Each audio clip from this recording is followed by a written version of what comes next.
Councilman Grove. Mine would be Burkhart's citywide cleanup. Incredible what they do in one day throughout the whole city, more than most people do all year.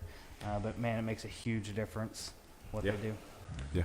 And also the Pocket Park. I know I mentioned that they were going to do some mulching and stuff like that. That group did the cleanup of the park there. I thought it looked really good. Good. And it should be mentioned that the Pantheon staff, or the people that worked in the Pantheon, did that. Yes. Yeah. Look at that. All right. Good news in District 1. District 2. Another shout out to CSX, 6 more improved railroad crossings in the district. Gregg Park, I was driving by one afternoon last week and saw a man out in the Vaughn walking trail landscaping, and looked like he was looking for something. So I went to the park, and he told me he'd rather have his name not be told in the meeting, he just did it as a random act of kindness. But while his wife was walking the dog, he was out pulling weeds and trimming some of the stuff off of that. So he said he actually does it on a regular basis. So I thought, well, I appreciated him doing that, and not that the Parks Department isn't doing their job, but he just felt something that needed to be done. Also, new business in the strip mall that's across from Denny's, Mortgage Masters. They had a ribbon cutting last week. Jody Chesser is the manager. The long-awaited, over a year, China Buffet is reopened, and Jerry's really happy about that, and they've been busy since they opened on Friday. He's appreciated the community support and them coming back. Talking about another business, Culver's now has an active website where you can go in and apply for a job anywhere from manager to every position that appears. And their official groundbreaking ceremony is scheduled for June 9th. And I only mention this because Councilman Grove didn't. It was at the Pantheon, but it's in his district. But I attended it, so I thought at the Pantheon Friday night, the 7th, the Knox County CEO program had their trade show and had a good turnout. I was there for quite a while, and they're great. Eight new entrepreneurs in town or in the county that really have some really interesting ideas and really thinking out the box, and really look some professional setups at their trade shows. Really well attended. That's all I have. District 3. Councilman Stengel. District 3, just a few days ago, we had a ribbon cutting on the Charles Heddy Medical Education Center. I think it's a great addition to a great facility that we have. We're lucky to have a hospital of that quality in this community. The Historic Review Board has given the Knox County the go-ahead to tear down the old records library. It's the old building next to the Work Release Center. Some people may know it as the old jail. They're not going to, the Historic Review Board doesn't want them to just put in a gravel lot there or whatever. They want a green space or use it to build on.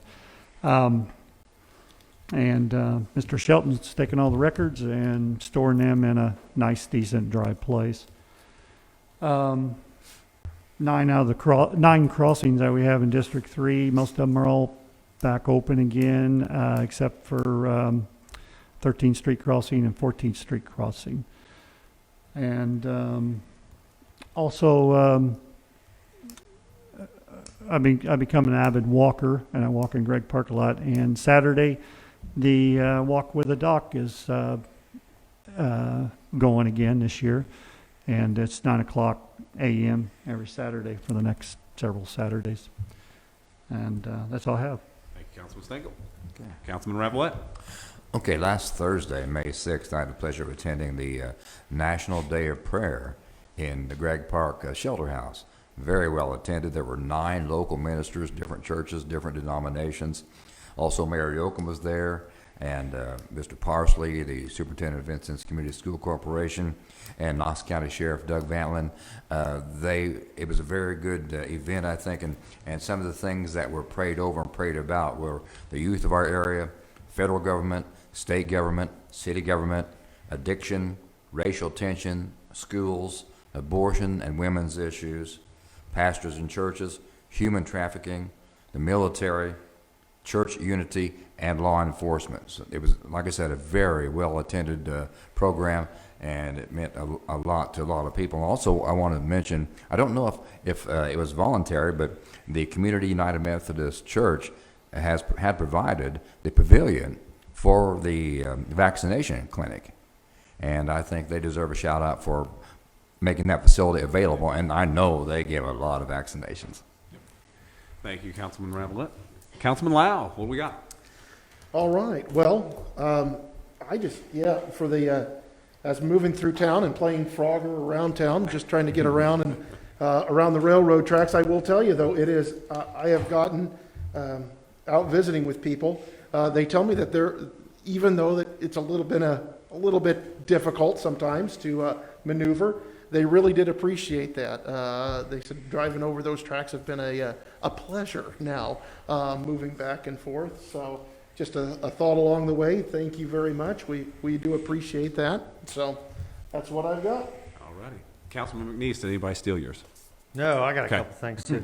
One, Saturday morning's Rendezvous. If you've not been out there, the Rendezvous grounds are starting to come along and look good. And every Saturday morning, if you have the want or the desire to hold a weed eater or a hammer or anything like that, you're more than welcome to go out at 8 a.m. and they'll put one in your hand. The next one I have, last week, maybe a little more than a week ago, Toyota announced 1,400 new jobs in 2 years. And I know we have the KCDC director here today too, but just as to put this in perspective, the trickle down to us will be pretty immediate. You start talking about FIA, TBIL, and VUTEC, where we have workers from our community that go to. Those places, I know VUTEC's in Princeton and the other ones in Lawrenceville, but those workers will be moving towards Toyota, which puts even more emphasis on the factories that are within our short range of needing employees, which then, as the dominoes fall, gets back to our housing. And I appreciate what the KCDC is doing on housing, and hopefully we'll get the preliminary results for that study that you're doing. But I think even more at the forefront, housing for us in this community is going to be important. So good news comes with a little bit of extra work for everybody else. So that's it. All right. So when we come back to meet next time, school will be out. Who would have thought that when we started the year that we would have been in school the whole year? And we're one of the few areas, when you think about Knox County, we went in person the whole year. Not a lot of school corporations can say that, and Vincennes, North Knox, South Knox, Fourvet, we can all say that. And that's a huge, huge accomplishment.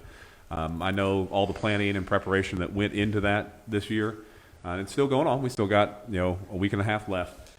That everybody was kind of preparing for the worst, hoping for the best, and the best did happen.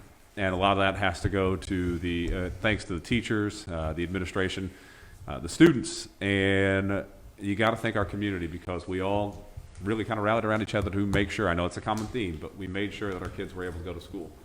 We followed the protocols, even when they were annoying. We did the quarantines when we needed to, took the kids to the doctor immediately to get those notes to make sure that they were taken care of. I know at times it was frustrating. We did have some bumps in the road, but we did it.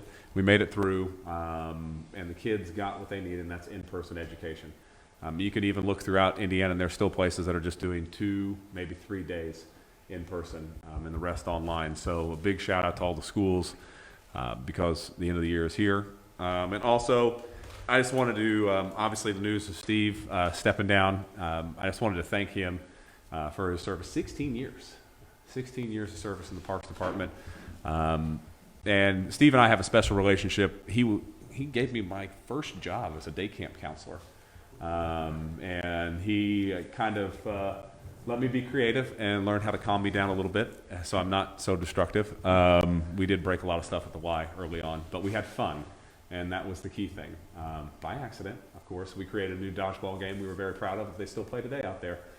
But Steve and I have this special, and he kind of helped kind of guide me, lead me, and really kind of helped me become better in kind of that work field. And when I took a teaching job, you still kept in touch, but you didn't know if you'd ever cross paths again. And when I was on council, it was nice to be able to work with him again in improving our parks and making sure our parks are in fantastic condition. And I think our parks are one of the best things that we have to offer in the city of Vincennes.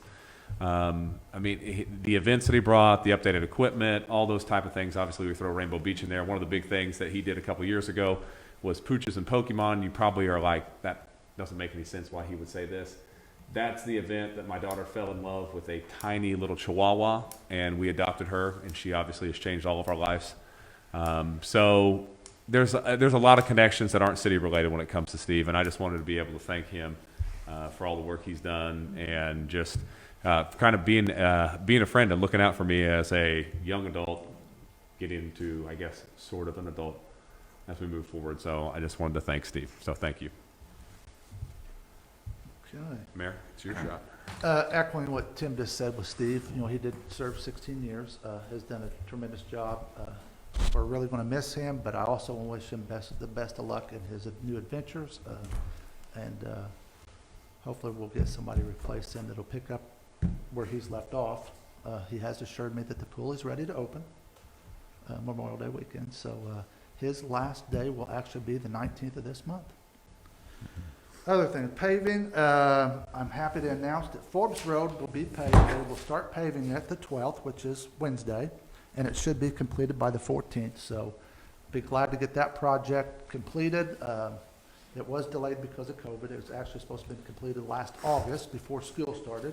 So it's good to see that when it come to completion. And I also had the opportunity the last couple of weeks to visit Cub League and girls softball. They both kicked off their seasons. I'm excited that all our local youth are out playing ball. I think Cub League's got somewhere around 600 kids playing. Girls softball has 220. And I would encourage all of you to go out and see the facilities. The city gives $25,000 a year to both of those. The improvements they've made out there are just amazing. And I know the kids greatly appreciate it. So if you want to see some good baseball, just go out to Cub League or girls softball. Tell me something good.